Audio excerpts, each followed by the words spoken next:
You're tuned to The Drive on your 24/7 home of the black and gold. Steelers Nation Radio.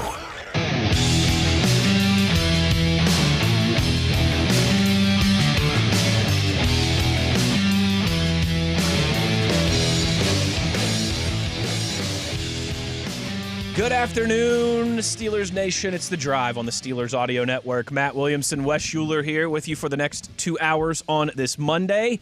Matt, more free agency moving and shaking over the weekend. Yeah, a little bit. I think you're kind of like me. I enjoy St. Patrick's Day weekend, but it's not like a written in Sharpie on the calendar. No. You didn't go to the parade or anything downtown or anything. A couple of my buddies did kegs and eggs and made it a day and the parade and all that. It's not my bag, but I had a good weekend, but I like avoiding. It was not St. Patty's oriented. Yeah, I like avoiding crowds on those type of weekends. We did take the girls out for a little bit on Saturday. There was a place by us that had like some live Irish dancing, and the girls, the girls thought it was awesome. They sat there like mesmerized for like a half an hour just watching. I was like, "Can you guys come to our house and just babysit them? Yeah, how about that? Yeah, dance around." Yeah.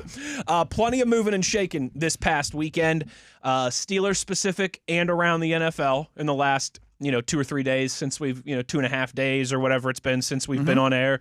So let's start with the latest on the Steelers. Yeah.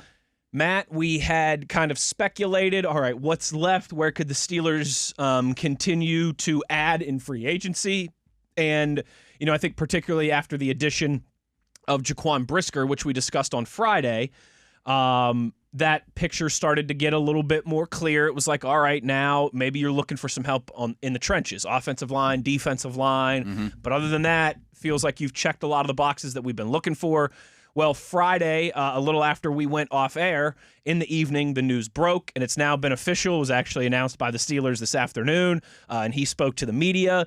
Free agent defensive lineman Sebastian Joseph Day, a 2-year, $11 million deal with the Steelers, 6 of that up front this year, most recently with the Tennessee Titans. Mm-hmm. What do we need to know about Sebastian Joseph Day? I think we need to know a lot about him. I thought this was a good price. I think he's a real good fit. In the perfect world, I think he's your third defensive tackle, part of a rotation. Okay. If you're just looking at 2 defensive tackles being on the field. He's more nose than he is end, if we're just going to look at it through a 3-4 lens, which I urge people not to. But he's got a lot of length. I'm going to get to that in a minute because that's kind of a theme here that I dug up here a little bit. But they don't just line him over the center in Tennessee. There's snaps where you'll see him taking on tackles. They move him all around the line.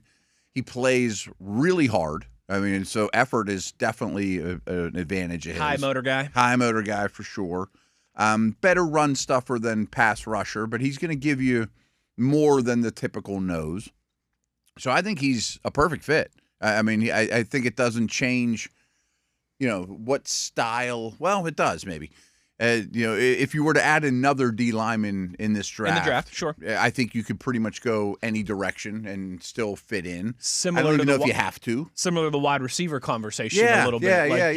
You probably still like to see add one, but you can take from you can cast a wide net in the type that you're looking for. Yeah, you can take your favorite guy as opposed to you have to get this type of player. So I apologize. I'm not super familiar with his work, but his name's Tommy Jaggy, and he covers the Steelers to some degree. And I retweeted it the other day just because I think he discovered something I found really, really interesting. So Hayward, Harmon, Benton, Joseph Day, Black, and Ottawamwo, all of whom they're between 6'3" and 6'6". They don't have any short, stumpy guys. And the arm length for all these dudes, 34 1/4 for Cam. 34 3/8 for Harmon, 33 7/8 for Benton, 34 1/2 for Joseph Day, 35 for Black, 34 1/2 for Ottawamwo. I don't think they want the short, stumpy noses. I'm not sure if Corleone's going to be on the radar or his arms might be too short. I think they're going to want tall, big, disruptive dudes, and that they just don't want stumpy guys. And we've kind of. Benton's been a little miscast as a nose. Okay, well, this guy's going to take some of that. I think Black could kick over. but they're all long, they're all tall. Yeah. They're up to 6'6", 6'3" to 6'6" range. Yeah, all with long arms. Yeah, and yes, it's a new staff, and Cam Hayward. I don't care if he's 5'6". I mean, they either keep him around. Right. But the front office is the same.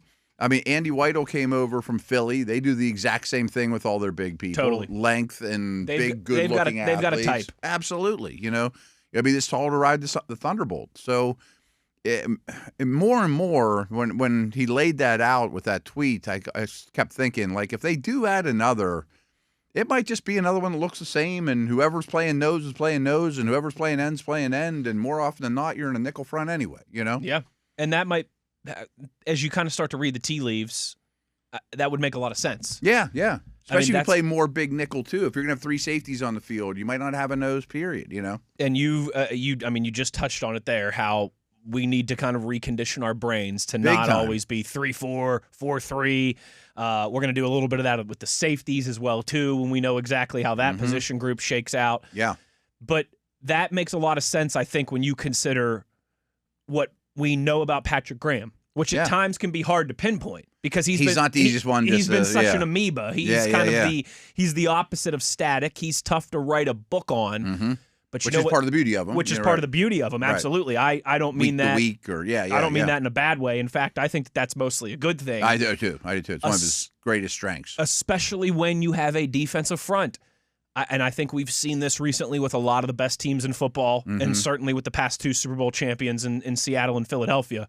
It's almost that positionless basketball thing that we reference. Yeah. When you've got the guys on the defensive line that are all a certain body type, all a certain size, the way you can move them around, the way you can substitute, the way you can keep those guys fresh, get after quarterbacks, what that allows you to do in the secondary in terms of how you're deploying those guys. They're also the best team in the league year after year batting down passes. I'm sure the height and length has something to do with that. That's a great call. No That's question, a great call. So you can start to see the vision coming together. Yeah, exactly. I think it makes a ton of sense.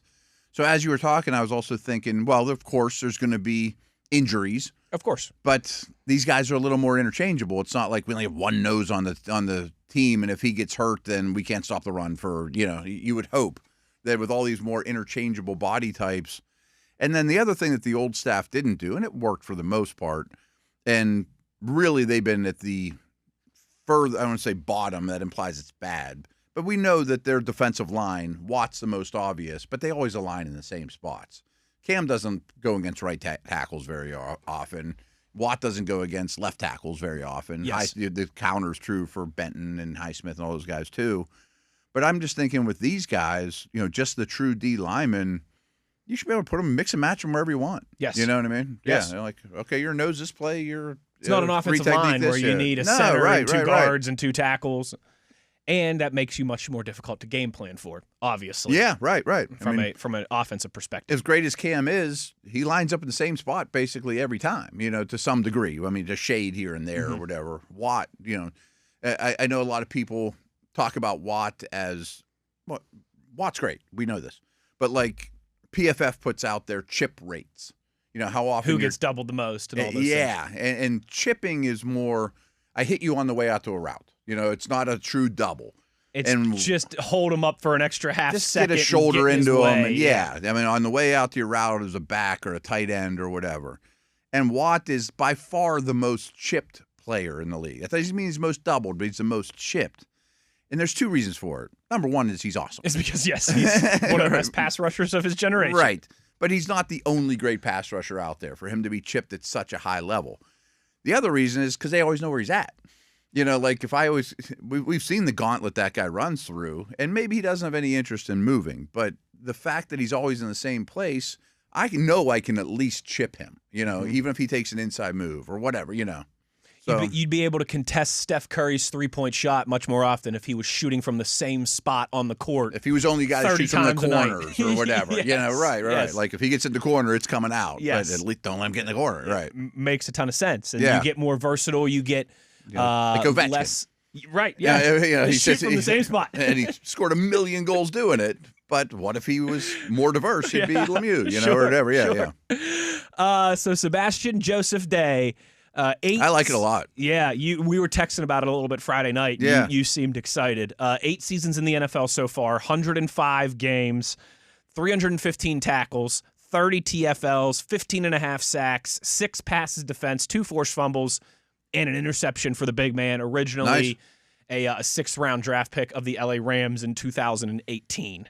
I didn't look up his swats, but it sounds like he does get his hands on the ball a fair amount, 6 pass defenses, and he's going to be on the field more rundowns than pass downs too. So that number's never going to be through the roof for him. But he's not just a run stuffer, though, and they certainly have a type. No, I mean, even just this past season, he played in all 17 games for the Titans, had 2 sacks in this season as well, too, to go with 6 TFLs, a handful of tackles and solo stops, had a fumble recovery as well. And they were never playing with a lead. They were never playing with a lead, and that's why I like seeing that he's still able to get a couple sacks in there. Yeah. Even for a nosy-ish guy, that still certainly has value. You want him to be able to give you something in that regard. So I like it. It makes a lot of sense. I think it continues to, again, what we want to see of putting this roster together, having all your options open. About 6 weeks now, 5-6 weeks until the NFL draft here. Wow. I know that's happening real fast. We're going to have to start to turn our attention there before too long.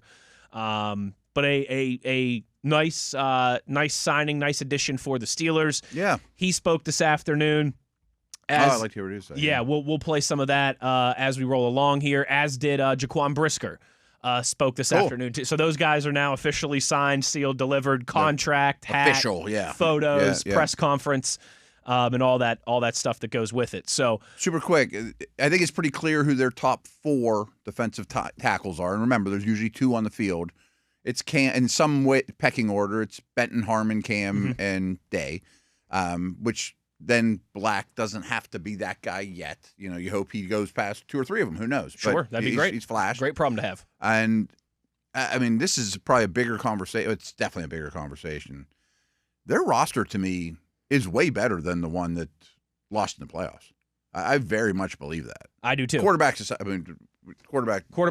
we got to wait and see. We all still assume that it's going to be Aaron Rodgers. Yeah. But until that one's officially official, we don't know for sure. No. I do agree with you on that, though. I think it's quarterback aside, because that's a completely different conversation, but I think you see the offensive line taking a step forward. The wide receiver room has been completely reworked. Yeah. I think the running back room is just as good. Just as good, but different. But different, if not potential to maybe be a little bit more complementary, certainly. The defensive line should be improved. You've added some nice pieces in the secondary. Brisker, Dean, right? Yeah. And the other theme is all these guys for their respective position are above average sized or well above average sized. I mean, you swap out Austin for Pittman. It's a big change. It's a big change, yeah, right? And Dowdle's a bigger running back type than they've had in the last couple years. They're all big people for their position. Maybe. And folks, they have some of the most draft capital in the whole league too. The youth movement's coming, and mock drafts are getting real fun because you can take things you don't need right now, right? You can take whoever. Yeah. We will do, probably not today because there's just so much moving and shaking to get to, but we will have some mock draft stuff this week. And kind of just keeping our eyes on the ecosystem that is free agency and the draft in these couple months here, and everybody getting ready for it. Let's take our first break. When we return, there's been other moving and shaking across the NFL, of course, not just the Steelers with some new signings and some movement in the last couple days, but some other significant names across the NFL. We'll discuss that when we return, including a former Steelers quarterback who is on the move, traded earlier this afternoon. So plenty to get to here on this Monday. Just getting started. It is The Drive. Wes Uhler, Matt Williamson, Steelers Nation Radio on the Steelers Audio Network. What's up, NFL fans? The NFL Draft is finally here. And while you might not know who your team is drafting this year, you do know your watch party's #1 pick, Bud Light. The clean, crisp taste that has all the scouts talking. Guess that's why it's been the group's go-to draft beer season after season. Be sure to order a round for the table before your team's on the clock. Bud Light. Easy to drink, easy to enjoy. Enjoy responsibly. Anheuser-Busch Bud Light Beer, St. Louis, Missouri.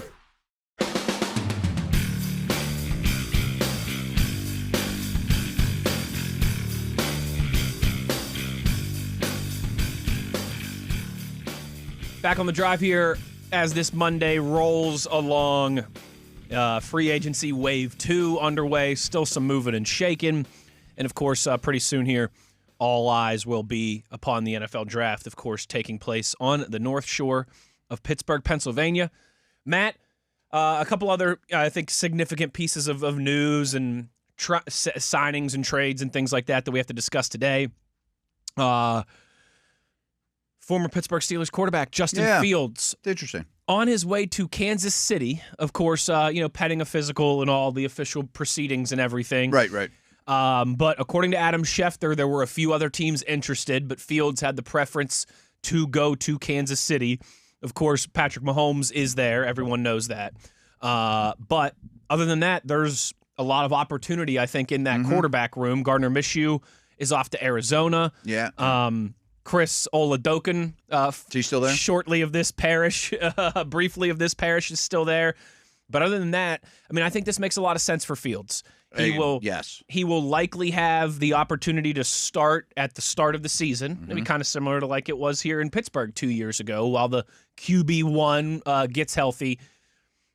Andy Reid, that offense, Patrick Mahomes. I mean, I think for him, this is, you talk about this a lot. Like you were saying, you wanted Tua to do something like this. Like, yeah. Go somewhere with a respected coaching staff, a secure quarterback. No pressure. Breathe for a year. Learn. Yeah. He's gonna. I would be surprised. Quarterbacks are getting smart and doing this more and more. Yes. Yeah. And I would be surprised if he doesn't at least get to start some games to begin the season. If he does like he does in Pittsburgh, say he plays 5 games and goes 3-2 or 4-1 or something like that. I mean, he'll have a real opportunity to kind of reset his market once again. I think this makes a lot of sense for Justin Fields. Yeah, I think it's a really interesting conversation because these highly drafted dudes are doing this more and more. Like, people don't remember, Darnold revamped himself with the Vikes, but he spent a whole year with the Niners and Shanahan just kind of holding a clipboard and learning. And Daniel Jones had a great year with the Colts. Well, the year before, he was with the Vikes doing nothing, too. Yeah. Right. All these guys. Mayfield had a stint with the Rams. Like these high-end offensive gurus with no pressure. You're still as talented as you were the day you came out in terms of size, strength, all those things. Now, I think Fields has been extremely underwhelming. And the trade implies that there was maybe a slight market for him, but it's like the least you can give up. I mean, they basically gave a 7th-round pick, and reportedly the Jets picked up a lot of his contract. So they kind of probably did him a solid saying, we'll send you to Kansas City. We just acquired Geno Smith. Yeah. You're in the last year of your deal anyways. So for Fields, to your point, I mean, at a minimum, he's going to be all the OTA reps, all the minicamp reps, all the training camp reps, all the preseason he'll reps. Probably get a ton. Yeah, and if Mahomes is ready in week 1, great for the Chiefs. But at a minimum, he's putting a lot of tape out there with a high-end offensive mind and a winning organization. This isn't the Bears team he got drafted to or the Jets last year that he had no chance. So good for him. I mean, I don't know if his book's written or not, but this is at least another chapter that's keeping him afloat. So I think that's great. My other thought was, I wonder if the Jets are the Ty Simpson team. If I were them, I would wait till next year. They got 3 first-round picks next year. Yeah. But they've 2 this year. A ton of capital. They're not going to take him at 2. I know that. But I think they picked 17 or something in that neighborhood. Or even that really early second rounder, is that a Ty Simpson, Geno landing spot? And if he doesn't work out, you can still get another quarterback. Yeah. You know what I mean? I get it. It'd be interesting for they apparently wanted him out. They wanted to open a spot for somebody else to come in. And right I would now, assume it's a young guy. Right now, their quarterback room is Geno, Brady Cook, and Bailey Zappi.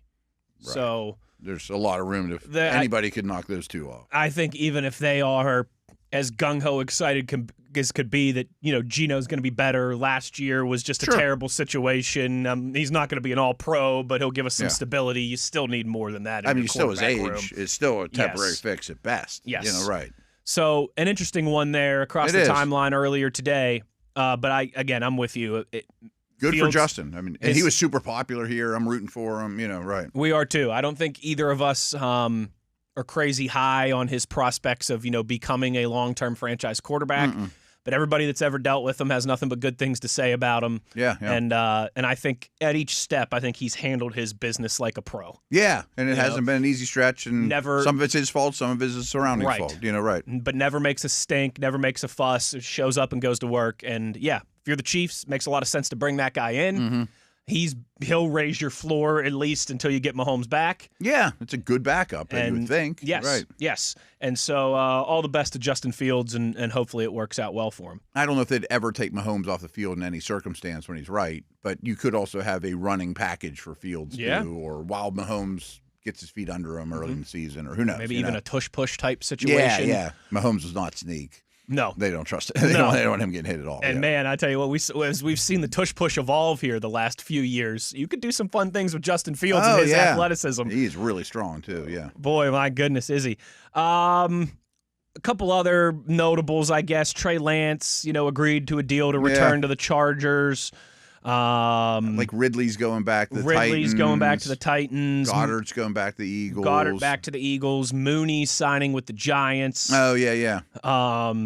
But it's almost getting to the point, when we said got flooded with information, obviously. Yes. It's getting pretty close to draft season when these teams are going to start locking the doors, going in the war room, and you don't hear a peep out of them for a while here. It's an underrated soon, not quite. Maybe it's starting next week at this time.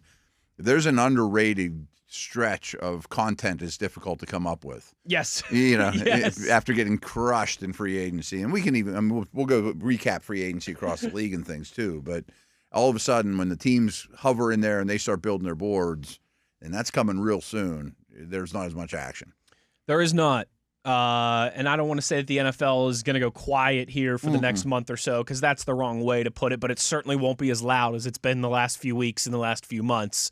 And the people like myself that do this for a living just dig into draft heavy, and correct. You get flooded with mock drafts, obviously, and way saturated. But Also, did you see part of me was kind of about to chuckle as I said it, but I do think significant is a fair word to use. The significant Steelers special teams news. I know Waitman is gone. Corliss Waitman, according to Tom Pelissero, signing a deal with the San Francisco 49ers. Okay.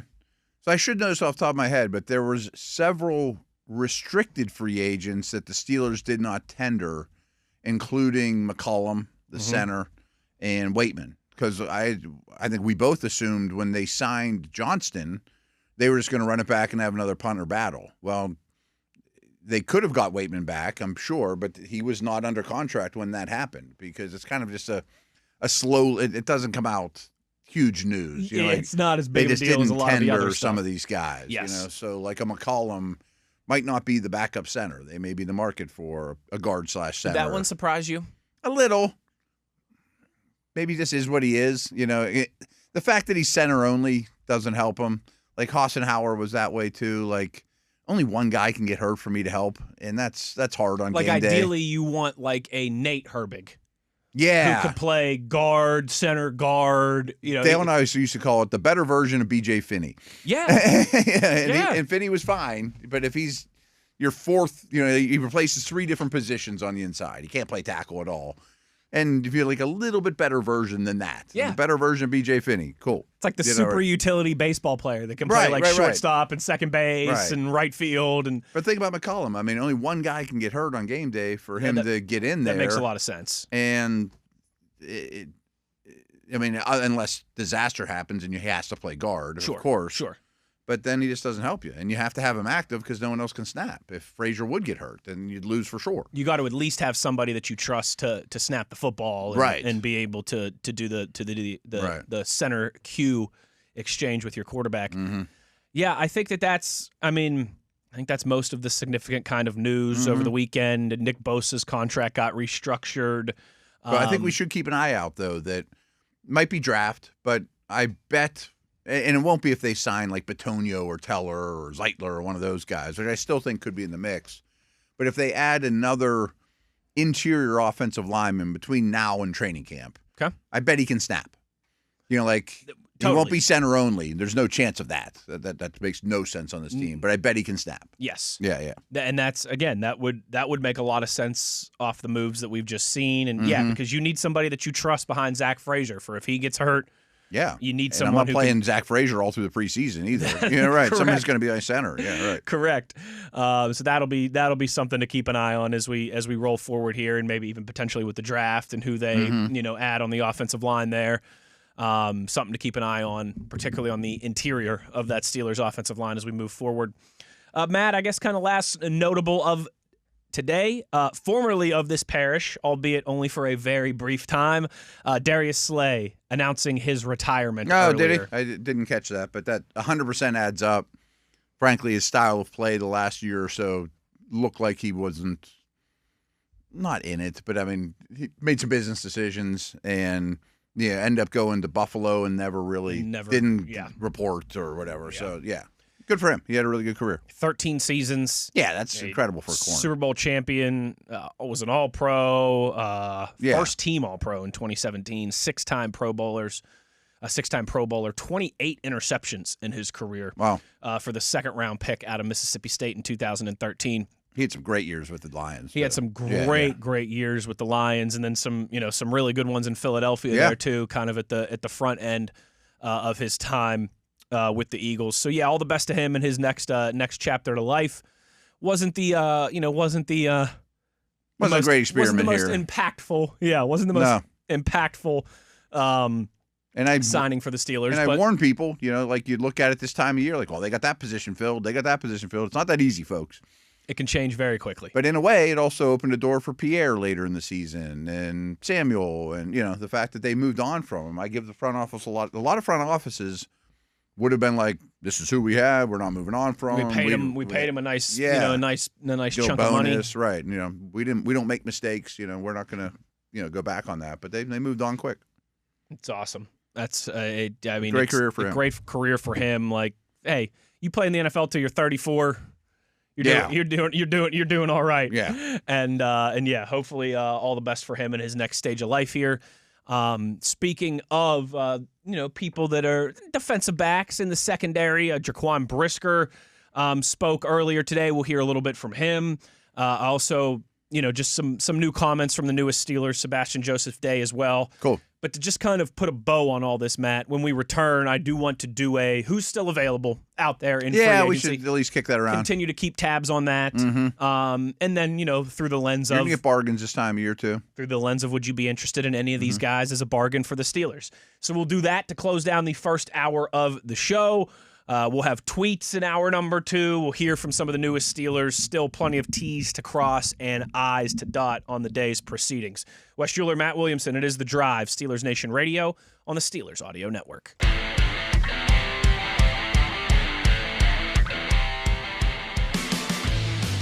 Final segment of the first hour here on The Drive on this Monday, as we are keeping tabs on all the moving and shaking across the NFL, of course, with your Pittsburgh Steelers.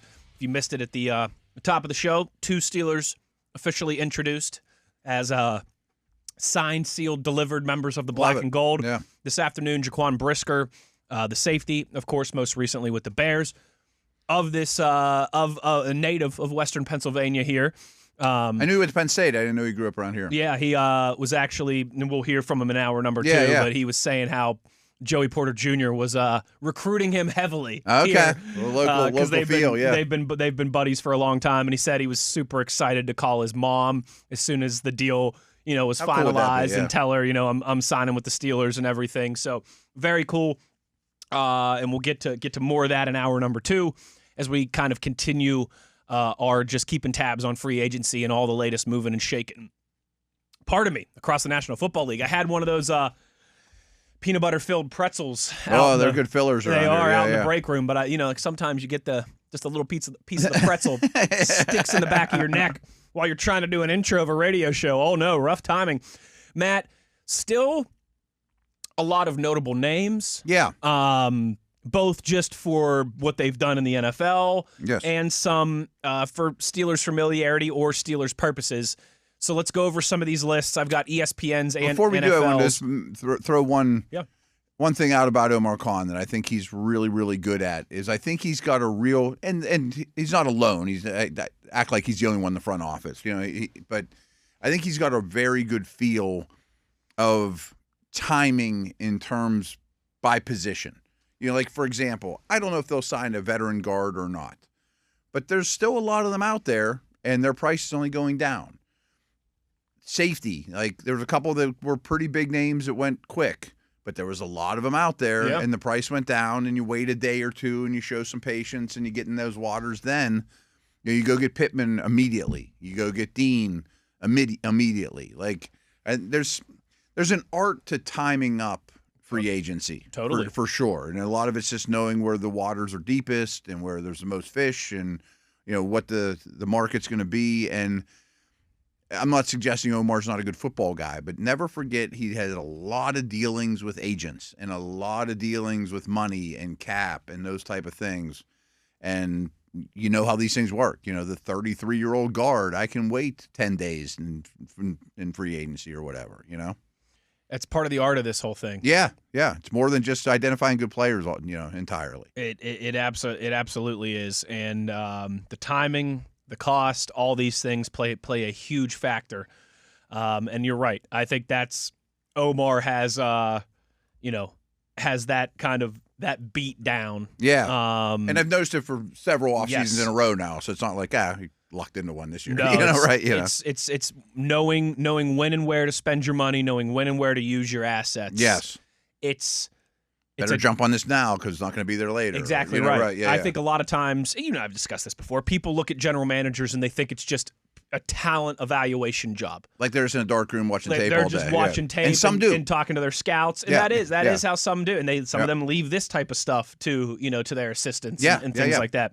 But this is an area where Omar really excels, has a ton of experience. Mm-hmm. And as you mentioned, Kevin Colbert came up as a scout. Yes. Right. Omar came as a cap guy. Yes. Right. It's different paths. Yep. And there's different strengths and weaknesses. And I don't even know if strengths and weaknesses, but just approaches.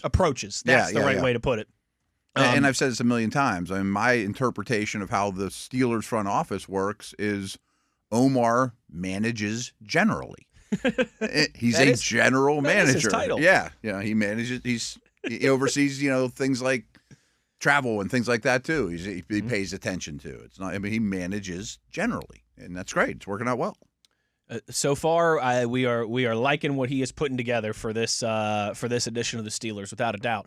So, who are some of the best players, some of the big names still available out there, Matt? I pulled up both ESPN and NFL.com's list, and as you can imagine, they're pretty similar. There's maybe one or two names different on each of them. There's a couple names like Walker, the left tackle from the Packers. He went to the Panthers in the last day or two. Guys that have been on the top of these lists a couple days ago. Yes. So they're always changing. One guy, though, who's been in the top of this list probably since Thursday or Friday and still is Jaquan Jennings, the wide receiver formerly of the Niners. Yeah, and that one surprises me. You think he's just asking for too much? Or? I assume. I mean, what he does isn't special, but it's reliable and it's professional and it's a chain mover. And he's really a 3 that probably thinks he's a 2 because over the last 2 years or so, when he's been given the opportunity, he kind of produces like that. But I also think people were like, yeah, Shanny schemed you up a little bit too, and it's a really good wide receiver draft at this point. I could probably get someone in the third round that I like as much, Or there's an injury we don't know about too. I mean, that certainly could happen with all these guys too. Like, absolutely. Wait till this knee to heal, and then we'll get it done. Absolutely. Wyatt Teller on both of these lists still. He interests me too. Yeah. I mean, again, both these Browns guards we brought up several times. They've had good careers, but they're late in life by NFL years. It also was not the best environment in Cleveland last year. No, it was not. Joel Bitonio. Yeah, he's on the other one. Yeah. Same one. Bitonio's older, but he's the left guard. But he's the left. Yeah. Where Teller has been exclusively right throughout his career, or just his last handful of years in Cleveland? Definitely his last handful of years. He's had a weird career because the Bills drafted him in like the 5th round, and I think they cut him like really early. Like he never even made the final roster, which is really weird for like a 5th round pick. So he didn't make final cuts. I think that's how it happened. Yeah, it is. His first he played 8 games with the Bills. Okay. He played 8 games with the Bills. So they cut him during his rookie year. I believe so. which is weird. He played left side with Buffalo, but since he got to Cleveland in 2019, he has been right only. Yes. Okay. It looks like in 2023, in a pinch, he bumped to the left side temporarily for the Browns. Okay. Yeah. But almost exclusively. He's been their right guard. 90-some% of his snaps have been at right guard. And I don't know if he'd be interested to go to the other side or not. He was once a back-to-back All-Pro. Now, that was in 2020 and 2021. Oh, he was one of the best guards in the league. But he was for a time period. So was Bitonio. They had probably the best pair going. The best pair going for a long time. Chubb was running wild. And I mean, they were really, really good. The difference in them, too, is Bitonio's left, Teller's right. Bitonio, I think, is 3 years older. He's older. Yeah, he's like 34-ish. And he's, at least over his career, Teller's more the masher, wider body guy. Bitonio was a tackle in college, bumped to guard, who's better in protection. Better in pass pro. Yeah, better technique guy. Makes sense. Either would be useful here, though. Yeah, Bitonio is 34, Teller is 31. Okay. Name that is now popping up on all these lists is Taylor Decker. Yeah, recently released. Not for Steelers purposes. No, I don't think so. I wouldn't think, but he's 32. I mean, start for somebody. That's such a position of need around the NFL. Yeah. Even if he's lost a half step. He has. But he certainly has. He was the 10th best left tackle. Now, if he's the 20th, he's still going to be a starter somewhere. Yeah. He's a short-term guy. He's an interesting one to me. Mm-hmm. Matt, continuing to be on these lists, and he's a different kind of eval because we know there's some legal stuff hanging over his head, but Stephon Diggs is towards the top. Yeah, I would both think of these lists. He's got to wait. I would think so, too. Him and Tyreek are both probably going to have to wait. Probably going to have to wait. Yeah. And they'll, if they're able to clear their names and clear their situations, they'll have some offers. I think especially Diggs, because he did have a good year last year. Oh, he was better than I expected. He moved the chains. As good as he had been since some of those years with Josh Allen. Yeah. But yeah, I think that's a good call by you with Tyreek in that conversation as well. Joey Bosa on this list in a lot of places. The injury stuff with him though it's all every year. I don't know, those old men designated pass rusher types last forever, though. It's true. They turn into mercenaries, the Clownies, and those type of dudes that they bounce around the league, and there'll always be a market for them. I can see him ending up in San Francisco with his brother. You think that would make a lot of sense? Yeah. He's got to check the boxes from a health perspective, but yeah, he'll still find a home. Certainly. Yeah, he'll end up with 6 or 7 sacks or something. As part-time guy. 6-7. Oh, yeah. Sorry, I had to. Yeah. I'm sorry. Speaking of which, though, on this list, at number 6 and 7 are 2 quarterbacks, Aaron Rodgers and Kirk Cousins. Hey, Rodgers we won't talk about, but I guess Cousins is kind of a lot of teams' fallback plan, maybe, or he's hoping, or I don't know. Speaking of fallback plans, we haven't had this conversation yet. Maybe we should now. What if Aaron Rodgers in the next week or 2 or whatever, 3, picks up the phone and says, I'm staying in California. My career's over. I appreciated the last year. Thank you for giving me this time to make a decision, but I've decided that my football playing days are over. Kyler's off the table. I mean, the league's not going to wait for you. The league certainly is not going to wait for you. I mean, everyone except for Kirk Cousins is basically off the table, except for the Mac Jones trade candidate types. But in terms of true free agent. So there's 2 guys I would lump together, and neither's super inspiring, but they've had good careers. And it's a lot more of the same of what the Steelers have gone through year after year around here. But I would say Cousins and Carr. I do think you could get Derek Carr for... Oh, he's a name I keep forgetting about. Yeah, because he's not on the free agent list because he's a Saint right now. Technically but he's not going to play for the Saints. He's not a bad player last we saw him. He's not the answer. I would probably roll the dice with Carr over Cousins. But Cousins played better for Atlanta than you thought. Yeah. Down the stretch. Yeah, it wasn't so bad. Again, neither one's... Wow, great. I mean, it would be disheartening to some degree, but I think you could win a lot of games with those guys too, the way the roster's constructed. Or you could say Will Howard, sink or swim. I think that's a little too far-fetched after not ever seeing any preseason tape on the guy. I think it's too far-fetched if you're the Godfather. Learn to think as those around you think. Yeah. You and I think they like him a lot. We both grew up here. We've both been around, whether it's been work or just fandom. We've both been around this organization for decades. It's not how they operate. No, like just totally unproven guy with no track record that's not a first-round pick, If we were ranking all the different potential outcomes for Steelers quarterback on a big board, Aaron Rodgers returns. They go with someone like Kirk Cousins. They draft a Ty Simpson. All these different outcomes. Like Will Howard starting week 1 in September would probably be the furthest down on the list to me. By design. Because that's not how the Steelers operate. Yeah, me too. I mean, not because I think he stinks or anything like that. Don't mean tweet me, okay? Right, like just throw him in the mix. You're our starter. See how it goes. That's not how the Steelers roll. This isn't Quinn Ewers type of situation. I just don't see it either. And I guess Mason, Mac Jones Mason is Rudolph, another one. I mean, does he belong in this conversation as a potential week 1 starter? I feel like he has to at this point. If it comes down to Rudolph or Howard, I think I'd rather play Howard just because of what could be. I would too, but I don't know if they would. I don't know if they would. Yeah. Right. I mean, does that get you back in like the Nuss category too, or something like that? Maybe, but are you going to start him week 1? No, probably not. I don't think you're going to start anybody other than Fernando Mendoza in this draft week 1.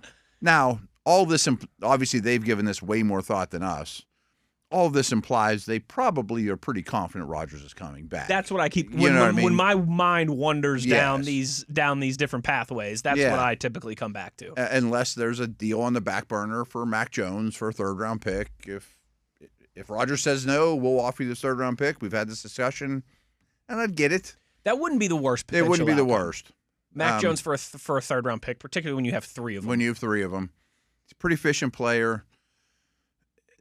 If you take away, I think it was 1 season where Matt Patricia, a defensive coordinator, was calling plays for the Patriots, and they couldn't have helped him less. Whew. He's had a pretty good career. Yeah. And I hesitate to give him credit because he's not my style, because he's pretty paint by numbers, but he's very West Coast based. I'd get it.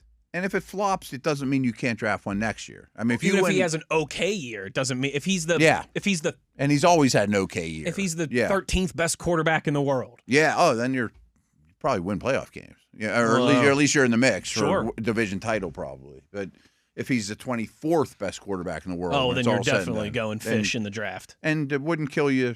You're not. It wouldn't be that hard to get out of his situation, or he's a really good backup. And Rudolph disappears, or. I could paint a picture where Mac Jones is the best option for a 3rd. Yeah. Yeah, I don't think that's too far-fetched. Yeah. But there's and I don't think there's other teams that would be in the Mac Jones sweepstakes now. I don't know that he has to leave San Francisco either, but there's not many teams that would be competing for him at this point anymore. I don't think so. No. Not unless most teams have their guy. Someone gets hurt in training camp or mini camp or something like that, but that's still a few months away. A couple more names on this list, Matt. Deebo Samuel. I bet he's got a myriad of injuries. That's what I'm. Yeah. Because I know he's 30 now, but he's a unique type that I think offensive coordinators like to have on their roster. Mm-hmm. But he's got some injury stuff certainly. But if the Steelers signed him to a 1-year, $6 million deal tomorrow, I'd be like, cool. I get it. Yeah. Or, frankly, if 32 teams did it, I'd be like, I totally get it. Totally get Seattle it. or whoever, Cam Robinson, another offensive tackle on this list. Yeah, it's a little surprising. I was shocked Walker was out there as long as he was. Considering he's a starting tackle. Mm-hmm. Walker's better than Robinson, though. David Njoku, released by the Browns last week. He's an interesting one to me because he had some good years, some good times in Cleveland. He's a good player. He is a good player. And he just turned 30 this past season. So one thing that was kind of odd is the Browns really dragged their feet officially releasing Teller and Njoku because they were post-June 1st guys, I think. Mm-hmm. And it took them like 2 or 3 days longer than every other team to do their post-June 1 cuts. So maybe that's why those two just haven't had as many conversations. I don't know. I'm guessing. Last one on this list that I wanted to run by you. Probably going to Canton one day, but is going to be 36 years old here in a couple months. Bobby Wagner.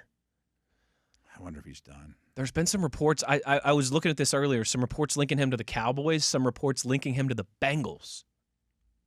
I don't think he can play anymore. I think he's both those organizations guy, do those things.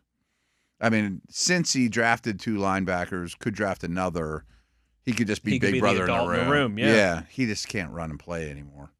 Dallas does that kind of stuff too because they know about their brand and selling. Sure, right? Sure. Yeah.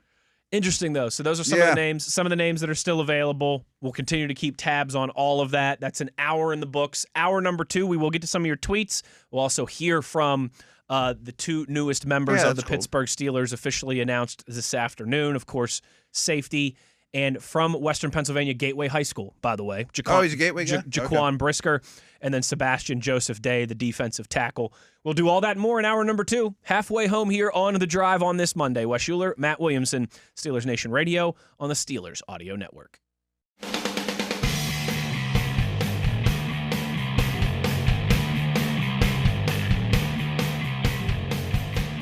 Good evening, Steeler Nation. How we doing? Well, that's good. Us too. Hour number 2 here of The Drive on your 24/7 home of the black and gold. Matt, you know who had themselves a good day?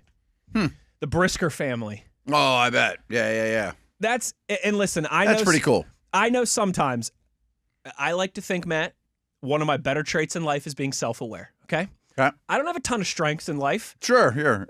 But I think one of the, I don't like, Well, I didn't mean it that I don't way, like yeah. how clearly he was like, sure, Well, yeah. obviously. Yeah, Wes, we all know you putz. Yeah. You're good at bringing it in and dealing with the radio, but other than that. If I need somebody to hoot and holler about the Grateful Dead or WVU for 30 seconds, I'll call you up. I am self-aware, and I realize I feel like we've done this a lot this offseason already because of Mike McCarthy and his ties to this region and Pittsburgh, and because of a lot of his staff and their ties to this region and Pittsburgh. Right. But the Steelers signing Jaquan Brisker, we discussed this last week, but official today, signed, sealed, delivered. Attended Gateway High School, originally from Wilkinsburg, PA, a Whippeal grad, Penn State guy.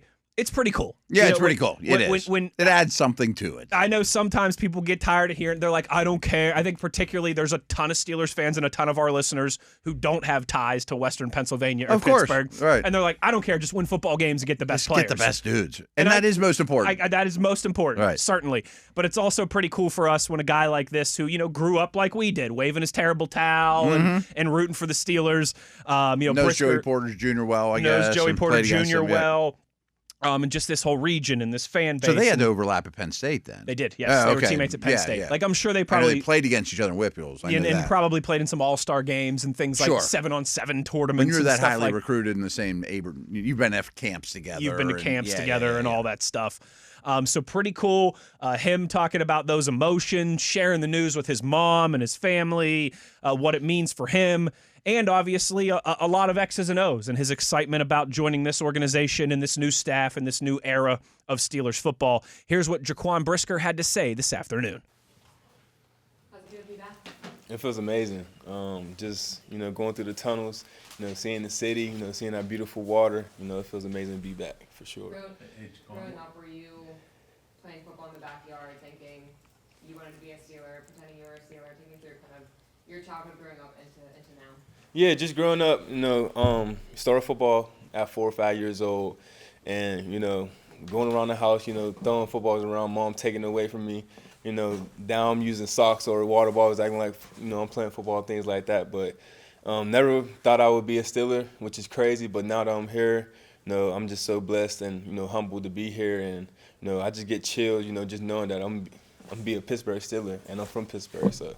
Jaquan, you've been described as Chris Carter, Pittsburgh Post Gazette. You've been described as a Swiss Army knife. Last year you played, not directly even, but close to even, box and free. What do you feel like you're most excited to play the Steelers defense, with the way that they're going to use you at safety? Yeah, I just feel excited to just be, used, like you said, like a Swiss Army knife, playing free, playing strong. Playing that dime, backer or whatever, just being moved around to showcase what I could do and to help the team win and, elevate my teammates and, elevate the defense. So just whatever I could do to help the team win and, showcase what I could do, I'm willing to do it.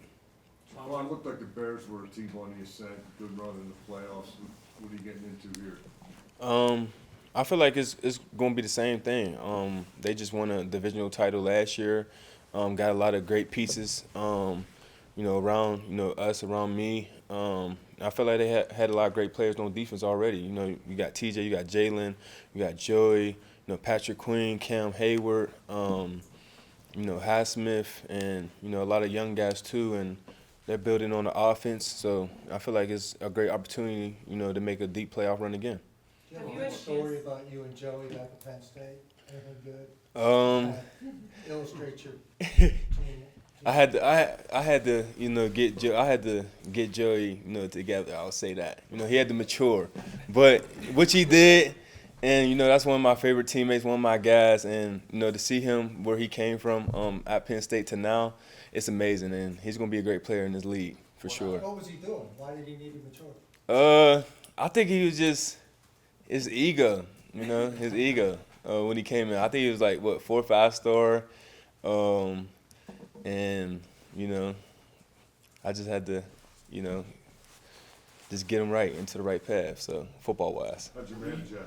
Say it again. How did you manage to do that? Well, I was a captain. I was a leader, and I wanted to win a championship so bad, and I felt like it was my job to get the DBs, the group, the defense together, and that takes hard work. That takes work ethic, and that's an everyday thing. That's consistency, and it's not just a one-day thing, or it's not just I'm gonna show up and just give my talent. And for him, he wanted to be great, and I wanted to push him, and I seen what he had in him. But really, in all my teammates, that's why I see I see greatness within them, and I'm the #1 fan. So that was he's from Pittsburgh, and he was a top recruit. But Coach Terry brought us in to win championships. So didn't want him to slack, and obviously knew his dad, things like that, and we came in together. So you just got to push your teammates. What When about you you? officially signed, just how do you put into words what do you think it's going to be like when you walk through that tunnel, you take the field in your hometown for the first time wearing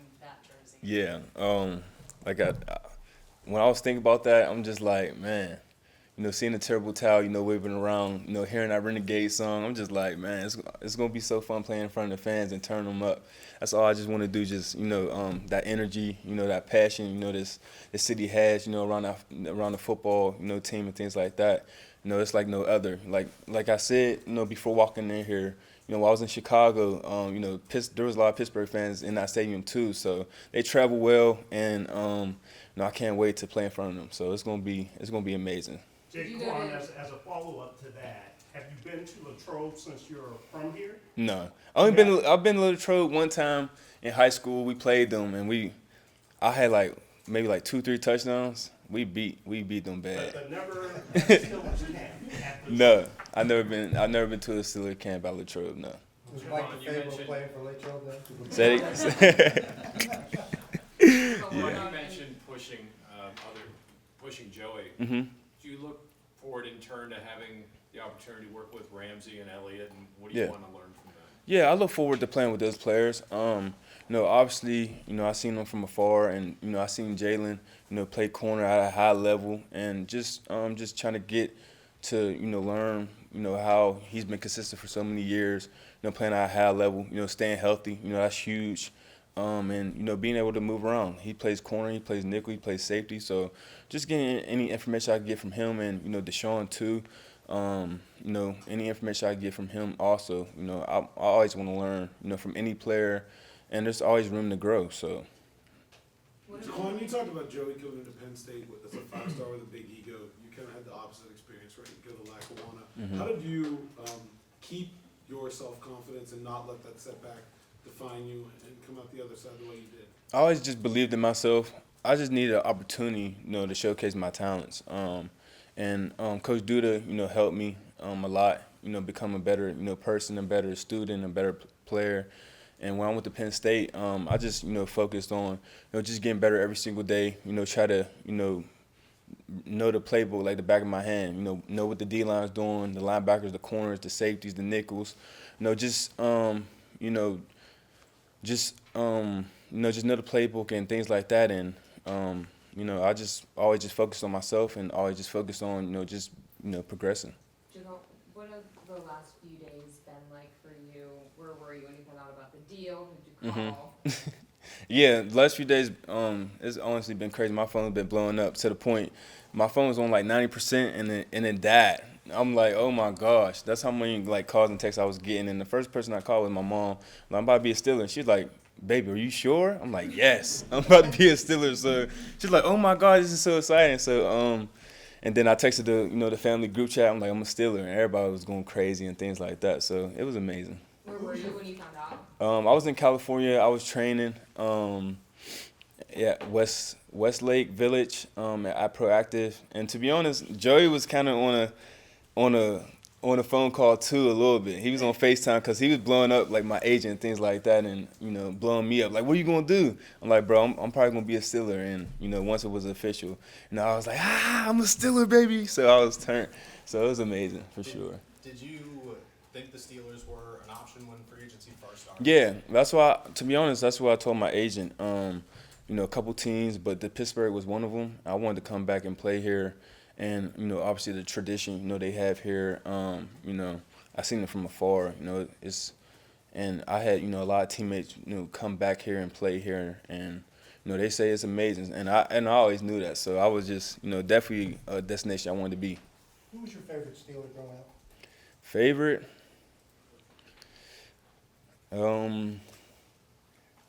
Just period, offense, defense, or just? What do you got? Pick two. All right, I'll say Antonio Brown, and I'll say Troy Polamalu. Does that make you a strong safety then? No, I can't just diagnose myself as a strong safety. Well, what position are you? Just both? Or? I just classify me as a defensive back I could play anywhere on the field.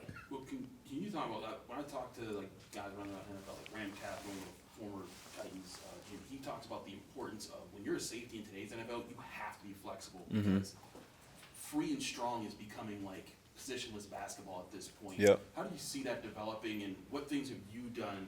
Have you trained to make yourself that diverse in skill sets? Things that I have done, I would say, would just be just making sure that I can play in the post and play in the box, but also being able to play in like I'll say field boundary. If you really think about it, safeties are now playing Will, Star. You see that from Derwin James, Cal, Hamilton, the young safety in Seattle, and I can name plenty of other players that you see it from. And you just have to be versatile, but you have to be willing to know the playbook and know everything, and that's what comes with it. So just working on, because everybody's going to want to play man if you think about it. When you blitz, when you run cover 0, when you run cover 1, or when you don't have no help in the middle, you just going to have to learn how to play man. So just up in my game in that category, and obviously in the middle of the field, in zone and things like that. So just being able to do it all. You talked about at Penn State, that was something you need to do as a leader to help guys. Was that something that you were encouraged by Coach Terry, like way back in college? So that's sort of like an asset that's always been in your favor. Yeah. Coming into the NFL. Yeah, I just wanted to win so bad. So I feel like everybody has to be on the same page.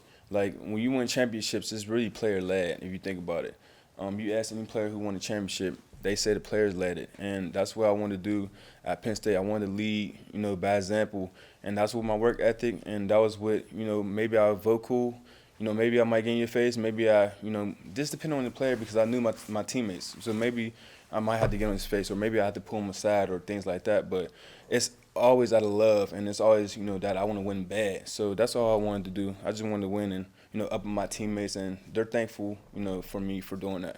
And I still get texts from this day from Penn Staters, from the Bears, from whatever teammate I had, they always thank me. So it comes a long way. Do you feel like even though after only 4 years in the league so far, new team, new coaches, you're going to be able to kind of adopt that leadership personality in that locker room at the end of the season? Yeah, I think, I know I can. It's just the type of player I am. I always want to show it, by my work ethic, and always want to show it, just daily. And, I feel like I'm a great person to watch and, great person, to listen to. Can you talk about, sorry. Brian Batko from the Post-Gazette, Jaquan. I know a couple years ago you missed a lot of time. How good did it feel to just prove that you can still be that guy, staying on the field last season, that trash-talking, hard-hitting guy, and that you can stay healthy? And how scary was that, I guess, a couple years ago at that point in your career? It was amazing to play a full season. Obviously, I wanted to do more for them, wanted to be moved around, wanted to make more plays and things like that. But, did everything I could within the defense, within the scheme, and, to be able, to come back from that, because it was a tough injury. But like I said before, I could have came back a lot more earlier, but the season didn't go, how we expected. And, to be honest, I just want to take care of my long-term health and make sure I was able to play this upcoming season. So, and to get over that, it was amazing. To get back to where I was and who I was, it was even better. But I feel like this year is going to be a lot better because I had no setbacks and really my first year, playing the whole year. So it's going to be fun. Jaquan, is there a mindset that comes with a one-year deal?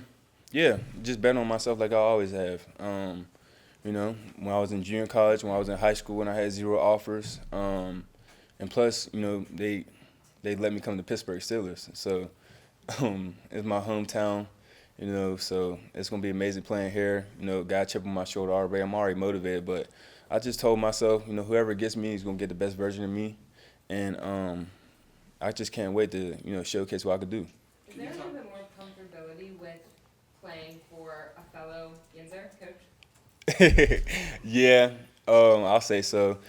I wanted to play for him when he coached at the Cowboys, and he had a lot of some of the similar staff there still that he brought over here with the Steelers. So we had a good relationship.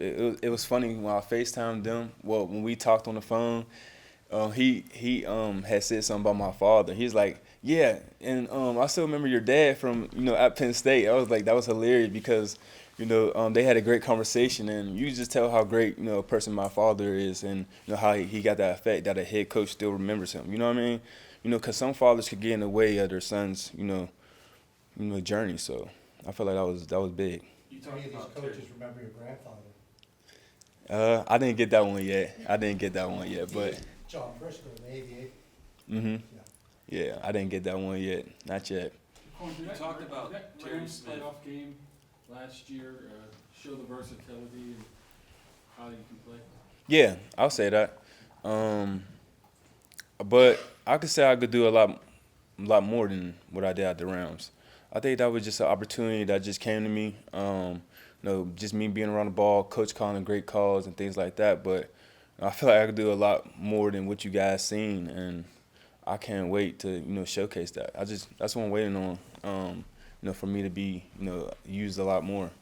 You talked about Terry Smith. You talked about just your relationship, how he helped you as a player in college, and then maybe what it was like just seeing him get his interim head coaching chance this past year. Yeah, it was amazing. I was watching it from afar, texting him, and honestly, I didn't want to bother him because I know everybody was texting him and saying a lot of things, but we're so close, and to see him have success, and it's tough. You think about it.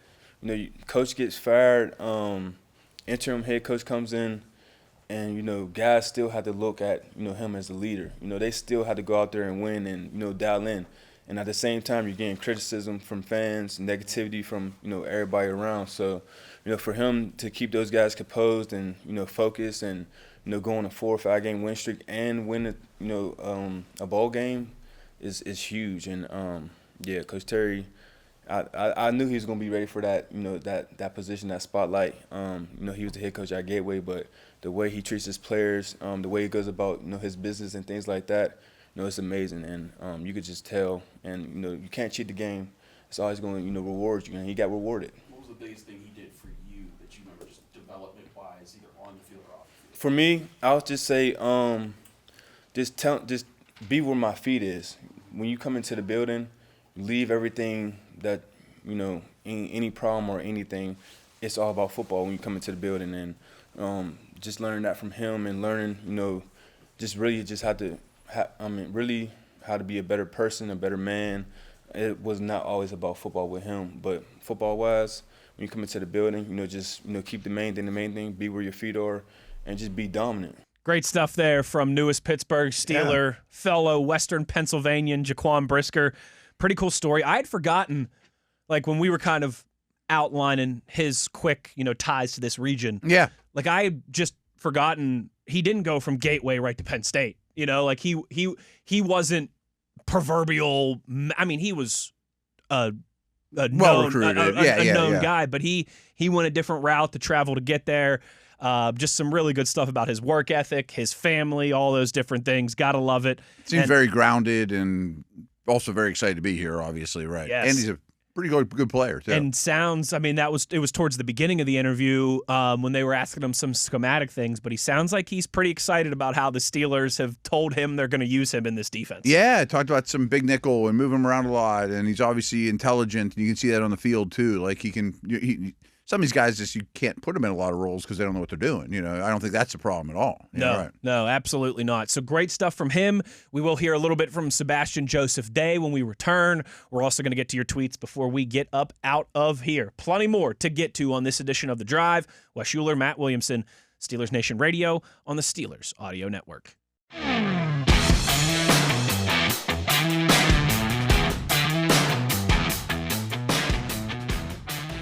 Rolling along here on this Monday, a new week with some new Steelers being announced. We're going to hear from Sebastian Joseph Day here in just a moment. But first, Matt, I did want to just make sure to touch on this briefly. The performance-based pay program, which basically contract incentives for these guys, has been released for the 2025 season. And a nice little bonus for Mason McCormick and Peyton Wilson, off of hitting some incentives, some accelerators in their contract. Looks like Mason McCormick got a little over $1 million in incentives. Same with Peyton Wilson, both of them right in that range. So hey, good for those two. Nice little bump, little payday for two guys still on their rookie contracts, and hopefully nice 2026 is ahead for both of those guys. Yeah, I don't know exactly even how that works, to be honest with you. And it's not a really reported thing all that much, but I think it's usually like mid-round picks that aren't making a ton. It means a lot to them. Yes. It's not the 6th overall pick who was making a nice contract already. Yeah, most of these guys are all not making a lot of money. I mean, there's only Devin White's the only one on here who's a former first round guy. And he's on a different contract. And he's on a different contract. Yeah, I don't know how that works. It's kind of like the comp pick thing to me. Like I know that it works. Yeah. But there's some rhyme or reason to it. And what I don't get to is how much this hurts your salary cap too, Yes, yeah, that's a great point because I think it does. It changes your salary cap, but is it affect But they're always last good year's problems cap? to have. I mean, you had a good year. Absolutely. And Wilson and McCormick certainly did. Yep. Thanks to Josiah for sending that to us on Twitter. We will get to your tweets here in just a few minutes, but first wanted to hear a little bit from Sebastian Joseph Day, one of the pair of new Steelers officially announced down on the South Side Monday afternoon. New defensive tackle, most recently with the Titans, heading into his 9th year in the National Football League. Here's what Sebastian Joseph Day had to say earlier today. Sebastian, what was your excitement to work with Patrick Graham? What do you know about what he does in defense and how they're going to use you? Yeah, the excitement, I'm really excited. I'm really pumped up. Some of those conversations, I think, kind of just want to stick between him and I, what they want to do with me. But I'm really excited. I'm really excited to be teaming up with Patrick Graham, and obviously it's an amazing front that they have already. And it's going to be really exciting, man, the things we're going to do. So I'm pumped. I'm really pumped. It puts a smile on my face as you see what I'm talking about it. Sebastian, what are you most looking forward to being here in Pittsburgh and working with the Steelers? I'm just excited, man, just to win games. Just to win games. They won their conference last year, and it's just exciting that that we have such an amazing roster. Before I even got here, right, the roster was already fire, and I'm just excited and honored that I get to join this group and go to work with them. Sebastian, what allows you to be so versatile? That's a great question. I think honestly, it's me not boxing myself in. And from the start, beginning of my career, I played a lot of nose next to Aaron Donald. And then when I left the Rams, we had a need. We kind of had a need. We had one of our D tackles that they signed with me get hurt. So they were like, hey, can you play this 3? And I was like, whatever the team needs me to do. And I did it. And, I just didn't box myself in. And then when I went to Tennessee, there was sweat. And Sweat's like, Sweat's like 360 pounds, he's a big man. So, he couldn't play, obviously he couldn't play 4. He couldn't play 4 or 5. So it was a no-brainer. Jeff was the 3, and I was like, I'll play the 5, I'll play the 6, I'll play the 4. And I think it's just me just not letting myself get boxed in, just being able to adapt and taking pride in being that guy that could, whatever you need me to do, I'll get it done, be that Army Swiss knife. Have you noticed the references to Aaron in the building? Oh yeah, no, yeah. As soon as I walked in, or walked in the weight room, I took a photo because I'm sending it to him. Gonna be like, I'm in your city now, brother. But yeah, no. Shout out to Aaron, man. Like I said earlier, amazing football player, but even a better person, man.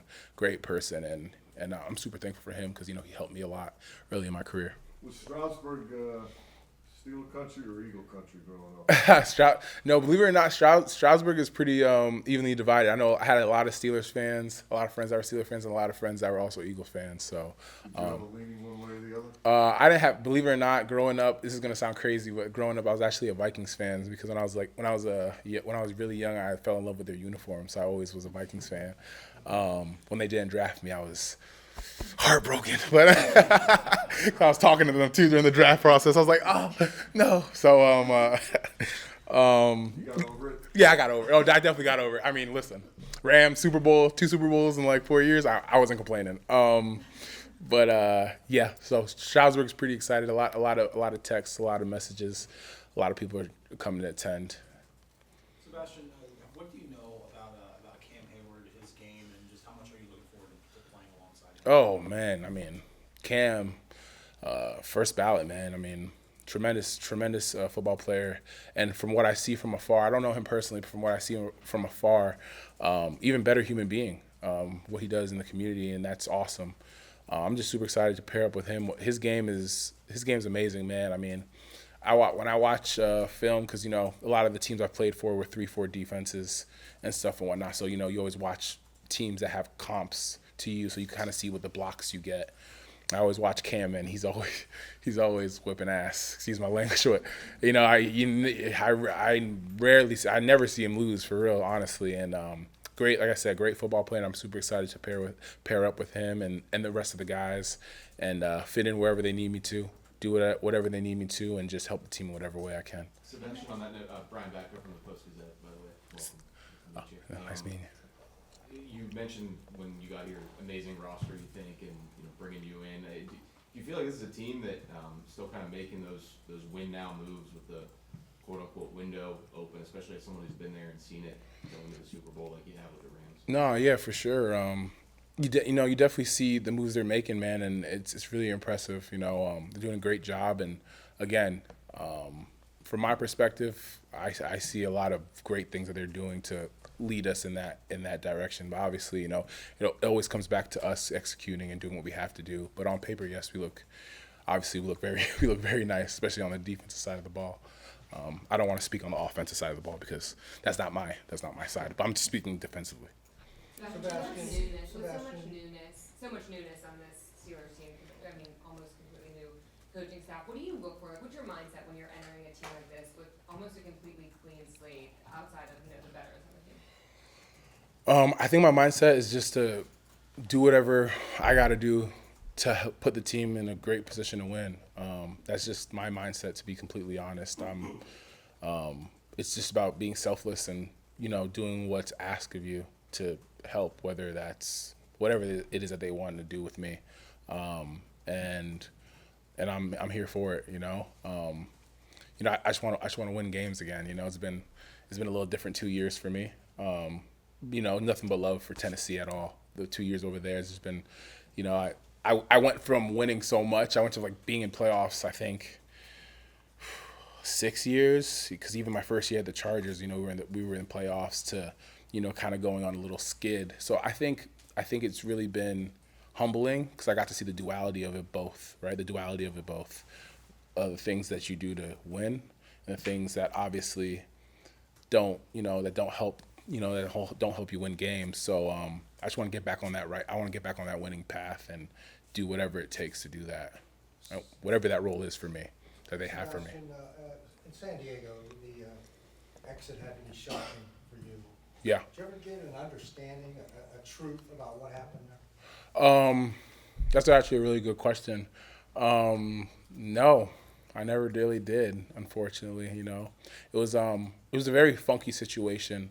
Head coach getting fired. I get brought up. Head coach getting fired. I go up to thank him for everything. Then my D-line coach gets fired. And then I get called in the office. Obviously, by the interim head coach, and he asked me to, support him, because at the time I was a 2-time captain over there. So he was like, hey, I need you to help me. I need you to help me steer these guys. We got to steer the ship, still be locked in. I need you to support me. Some of the things that, a lot of positive conversation, like just about how we're going to try to finish this thing the right way, even though there was a lot of unfortunate events that took place. And I had that conversation with him, and then, a couple days went by and some things transpired that I'm probably not going to get into, that that I didn't think was fair, but that's life. That's life. That's how it goes, and I'm thankful for it, because it shaped me. It shaped me, and it helped me become a better person, and also a better player. And if it wasn't for that, I wouldn't end up in Tennessee and been playing 5 and 6 technique, right? I wouldn't have been able to. I wouldn't have been able to, like you said, expand my role and know that I could do different things on the defensive front. And so I'm super thankful for them, super thankful for the Chargers. Shout out to the Spanoses, shout out to Ed. Super thankful for them and my time there. Shout out to my teammates, seriously, shout out to my teammates, Justin, Herbert, Derwin, Khalil Mack. Great guys, great human beings. And I hope that answers your question. Sebastian. Hey, more for Sebastian. Hey, Sebastian, welcome to Pittsburgh. Alan Saunders with Pittsburgh Sports Now. You talk about being a captain. You talk about having Sweat next to you, who was a younger guy in Tennessee. The Steelers have invested a lot in the future of their defensive line. They've got 3 young guys. How did you become a guy that was willing to sort of take a guy under your wing, and what are you looking forward to about that part of the process here? I just think honestly, it's just about just being authentic, being yourself, right, and not pushing it upon anyone. Just going to work every day and letting it just naturally happen. Just letting people just naturally gravitate towards you. Again, I just believe in just being seen but not heard. That's kind of like my deal. Obviously, as I'm yapping away up here, right? But that's kind of my deal when I play. I just try not to be seen. I feel like if I'm not seen, then I'm doing a good job, but I'm heard, meaning Sebastian Joseph Day on the stop, or something like that. That's the way I kind of just try to live it out and do what I have to do on the football field, and and hopefully, if they gravitate, and if I could if they come to me and then I could pour some knowledge that was poured into me my rookie year by Aaron and by Sue and by Michael Brockers, then yeah, so be it. It does look like you've had a few fun media roles over the year. How'd you get into that, and do you have anything else on the agenda coming up? It's been fun. When I'm done playing, obviously I would love to be doing some sort of on-air type things. That's what I went to school for. I went to school for media relations, and I minored in labor. So that'll definitely be something that I want to get into when I'm done playing. How I got into it, just long story short, I had a friend that owned a company who shot Mike Tyson's podcast, and he was doing my food review stuff. And he knew that obviously I went to school for it, so he suggested me. I went to help out. They called me it was really weird. I was working out, and they called me and they said, hey, can you do the show? Can you do the show with Mike Tyson? I was like, shit, yeah. What? It's Mike Tyson. And I did the first episode with Terrell Owens. It went great, and it was easy because I grew up watching Terrell Owens, being from being raised in Stroudsburg, Pennsylvania, a lot of Philly fans. Did that, went well. They went ghost. I didn't hear from them for a month.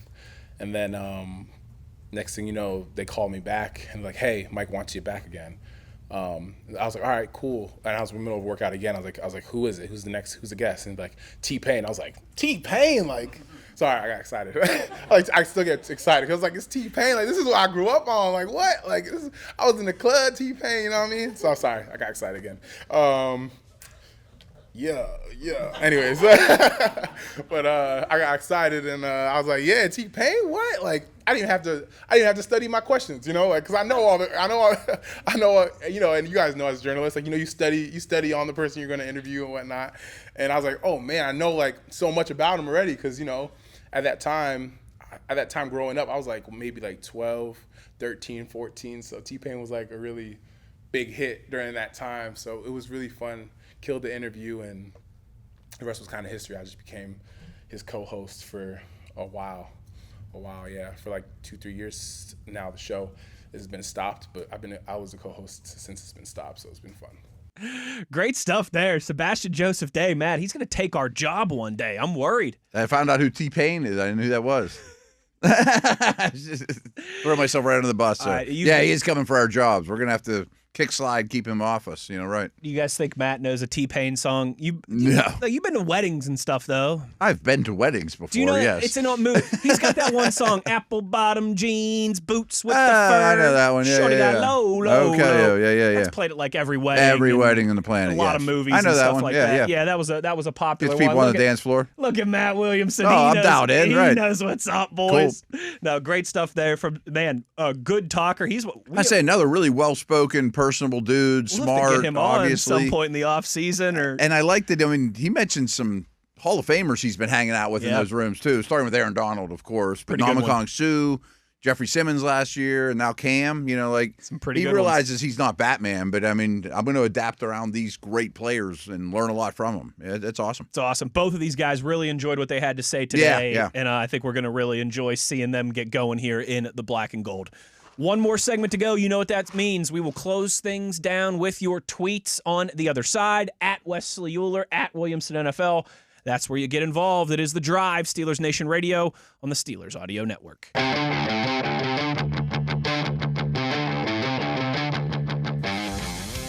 Final segment of The Drive here on this Monday. You know what that means. It's time to close it down with your tweets. Let's roll through as many of these as we can, Matt, because we continue to remain popular with the audience on the X Twitter.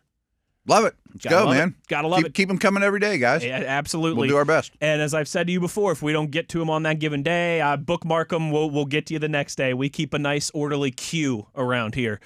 Cody tweets us and says, Caleb Banks is a worry to me.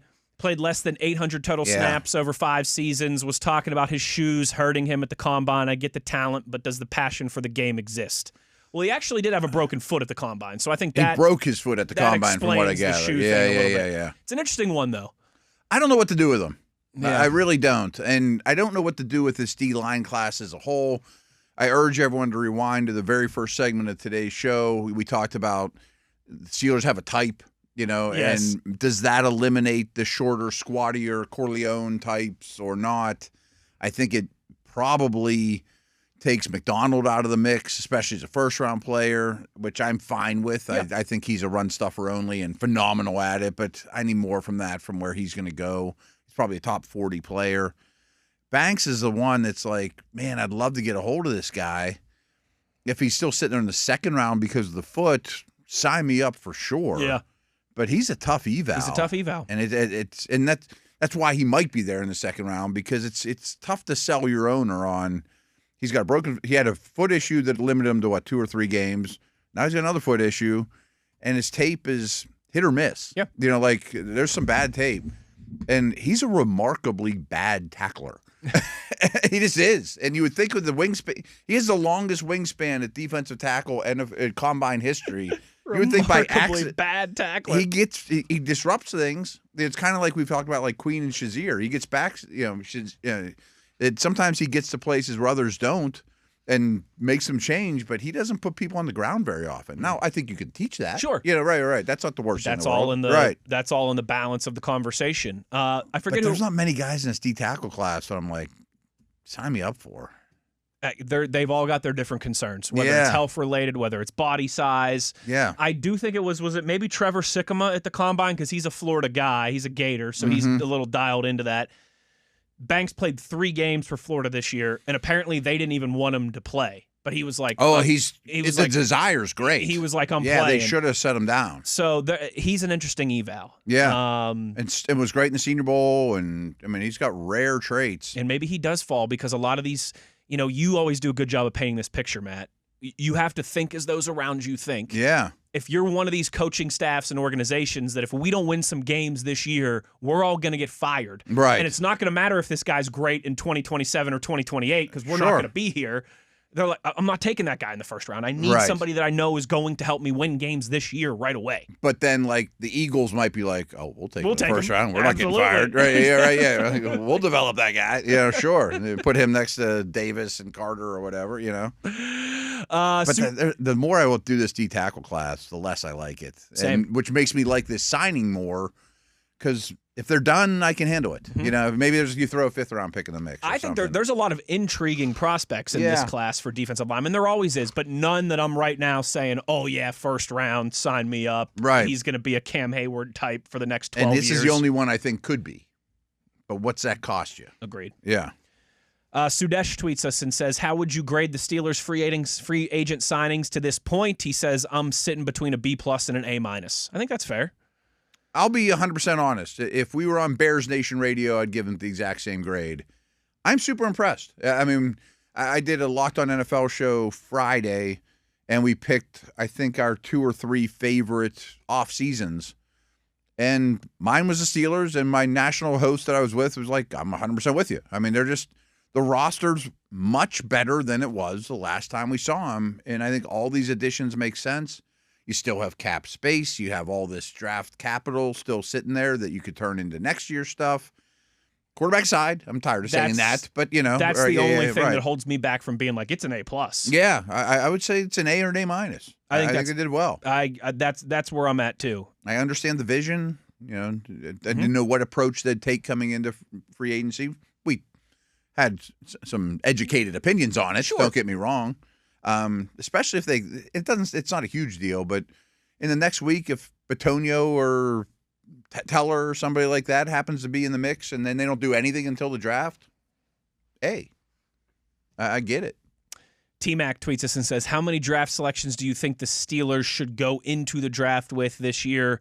Should they trade any prior to the draft or during the draft? It's more of a during the draft thing. I was going to say it's tough to trade picks ahead of time. Unless it's for a player. Unless it's for a player or you just can't believe it was Dak Prescott and the Cowboys have a big fight. And now we'll trade some picks, whatever. And sometimes you see like the Eagles traded up multiple times ahead of the draft to get to number 2 to take Carson Wentz. I can't imagine the Bills, but it's always for the quarterback. The Bills traded up multiple times ahead of the draft to get Josh Allen. I can't imagine the Steelers being in that shoe. Same, but I also don't think they should make 12 picks in this draft. No, and maybe we could even do this tomorrow, but we'll do it real quick now. Like, even if you just look at how many available roster spots there are, maybe there's one at quarterback. Maybe there's one at running back. Let's do that a little bit tomorrow. Yeah. I mean, there's one at tight end.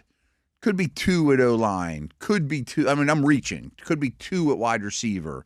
And that's like if Caleb Johnson or Roman Wilson doesn't make the team. So like I just rattled off like 6 on offense. And maybe the 7th rounders wouldn't even make the team. But it's really hard. It'd be really hard to get 12 guys on here. I would be shocked if in some capacity the Steelers don't add a 2027 pick by the time the 2026 draft is over. Probably not a first rounder, but I bet they add something for next year's draft. And they probably take 2 5ths and trade into the 4th or something once, at least. There'll be movement. That's what I'm thinking. Yeah. In one of those rounds, you move up a few spots to get somebody that you really like, didn't think was going to be there.